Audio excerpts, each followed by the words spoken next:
מיד אחרי הפרסומות, מה גרם להייטקיסטים שלנו לא להפסיק לצחוק?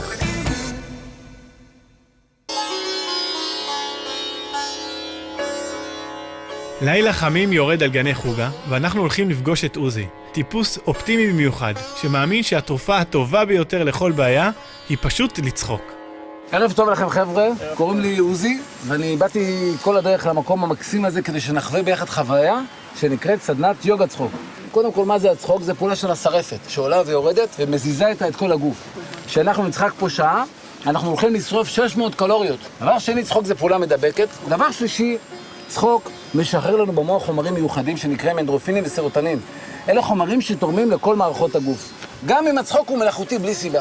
אני צוחק הרבה בלי סדנת צחוק, כי יש לי סדנת צחוק בבית. מי? את!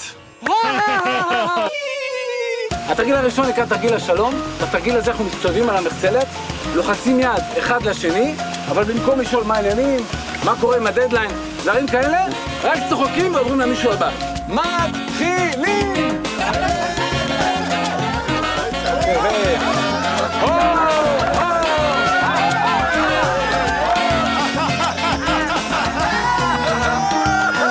זה מרגש, זה מביך, אבל אתה נמצא בסביבה מחבקת. אז להביך את עצמך מול אנשים שאתה מכיר ואוהב, זה יותר קל.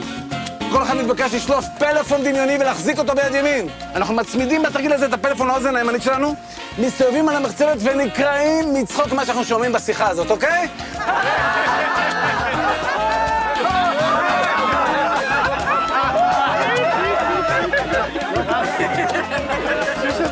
זה בא כאילו פתאום, אתה מתחיל לצחוק צחוק מאולץ, ופתאום הצחוק המאולץ שמישהו אחר מצחיק אותך, ואתה מתחיל לצחוק באמת, והצחוק האמיתי שלך מדבק אחרים, ופתאום כולם צוחקים באמת.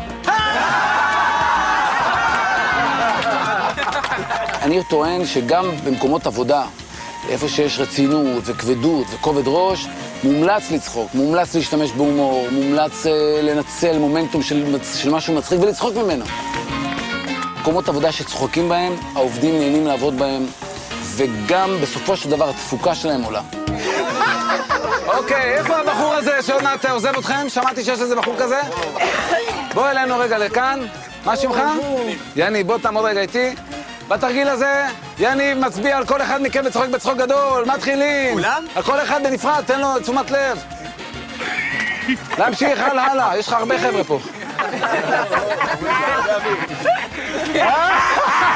אוקיי, עכשיו בוא תעמוד לידי, כולם מצביעים עליו וצוחקים בצחוק גדול, מתחילים!